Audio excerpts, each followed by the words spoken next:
અક્ષરબ્રહ્મના ઓવરણા અને ભાવનગર મંદિર દ્વિદશાબ્દી મહોત્સવ અંતર્ગત ચાલી રહેલી સત્સંગ શ્રેણીમાં આજે યુવા દિન નિમિત્તે પરમ પૂજ્ય મહંત સ્વામી મહારાજે આશીર્વચન આપ્યા હતા. તેમણે જણાવ્યું હતું કે આજના યુવાનો જો ભગવાન પ્રત્યે એટલી જ પ્રતીતિ અને શ્રદ્ધા રાખે તો તેમનું જીવન અને ચારિત્ર્ય શુદ્ધ રહી શકે છે. આજની સભામાં યુવાનોએ પોતાની કૌશલ્યતા મહંત સ્વામી મહારાજ સમક્ષ રજૂ કરી હતી અને સ્વામીશ્રીનો રાજીપો મેળવ્યો હતો.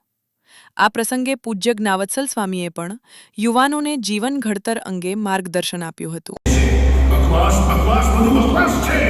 હજી એક થોડી આપણે કહો આગળની ચાલ ચાલે. Yes boss. વજીર, આપણા સમાજના સદાચારી યુવાનો ક્યાં રહ્યા?